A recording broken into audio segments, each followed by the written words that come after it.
Et c'est lundi, comme chaque année, que recommence la grande saison des stages de 3e. On en parle avec Philippe Duport. Bonjour Philippe. Bonjour Lucie. Spécialiste emploi de France Info. Ce stage de découverte du monde professionnel, il concerne combien d'élèves en France ? Entre 650 000 et 700 000 élèves qui partent à la découverte du monde du travail. En entreprise, mais pas seulement, dans la fonction publique aussi, et même dans les associations. Le stage de 3e est obligatoire depuis 2005. Et même si on est parfois un peu mal à l'aise pour accueillir ces jeunes qui viennent bousculer nos journées de travail, même si les jeunes eux-mêmes ne savent pas toujours où se mettre, ni quoi faire, bien la formule est plébiscitée. Elle est appréciée par 84% des élèves, 97% des entreprises et 96% des enseignants. Alors, Najat Vallaud-Belkacem, la ministre de l'Éducation nationale, vient tout juste de faire des propositions pour améliorer ce stage de 3e, en demandant notamment que les codes de l'entreprise et puis les techniques de recherche de stage aient lieu en classe. Et nous accueillons Philippe-Henri Lachmann. Bonjour. Bonjour. Vous êtes ancien PDG de Schneider Electric et aujourd'hui vous êtes président de l'Institut Télémac, une association qui s'occupe justement de rapprocher école et entreprise en parrainant des élèves, en faisant parrainer des élèves par des salariés. Quels conseils vous donnez à ces salariés justement qui vont accueillir ces jeunes de 3e tout timides dès lundi matin ? Bon, si vous voulez, Télémac accueille les jeunes pendant 5 ans. Donc ce n'est pas une semaine de stage, mais les tuteurs qui accueillent ces jeunes ont une responsabilité de leur communiquer que l'entreprise est un lieu de création collectif de richesse et leur montrer que c'est un monde du travail et un monde du travail collectif.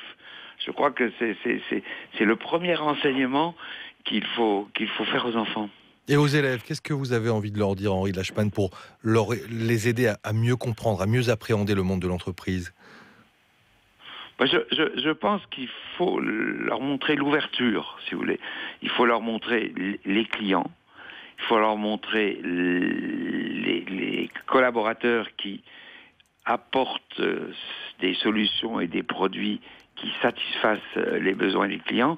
Et surtout, il faut apporter ce travail ensemble, ce collectif, cette volonté d'accepter, sinon de cultiver les différences, si vous voulez. C'est vraiment ensemble, alors qu'à l'école, c'est beaucoup trop individuel. L'éducation, notamment en France, est beaucoup trop individuelle. Je dirais que s'il y a une chose que le gosse doit apprendre pendant son stage de 3e, c'est le collectif, l'intérêt du collectif, la nécessité du collectif. Les élèves, et notamment ceux de 3e, et notamment ceux des quartiers défavorisés dont vous vous occupez particulièrement à l'Institut Télémac, ils vous semblent très éloignés du monde du travail. Vous pensez que ce sont deux mondes qui sont vraiment très éloignés l'un de l'autre ? Absolument. Si vous voulez, je dirais que c'est les trois mondes qui sont éloignés. D'abord, c'est le monde de l'école et de l'éducation nationale, qui est très éloigné des entreprises, et je ne jette pas la pierre à l'éducation, je crois que les responsabilités sont partagées. On est vraiment un pays extrêmement divisé. Et deuxièmement, le gosse, qui est éloigné de la réalité de l'entreprise. Qu'est-ce que vous faites ? C'est les trois qui sont en éloignement, on peut dire. Expliquez-nous un petit peu votre méthode à l'Institut Télémac. Comment vous vous y prenez justement pour faire se rapprocher les élèves et le monde du travail ? Si vous voulez, pour nous, Télémac, on essaye, et on réussit d'ailleurs, on a des résultats exceptionnels au bac. On a 97% de mentions et 97% de réussite au bac et 78% de mentions. On essaye de montrer aux gosses que l'ascenseur social peut marcher.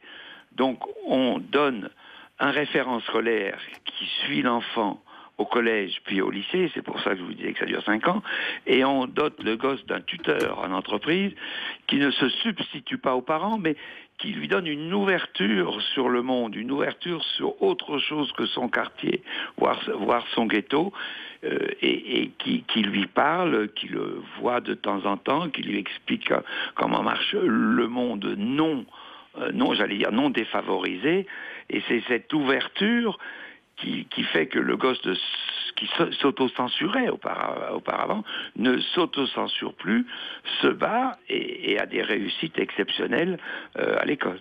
Merci beaucoup Henri Lachmann d'avoir été l'invité d'Oncy Emploi, ancien PDG de Schneider Electric, président aujourd'hui de l'Institut Télémac. Philippe Duport, à la semaine prochaine.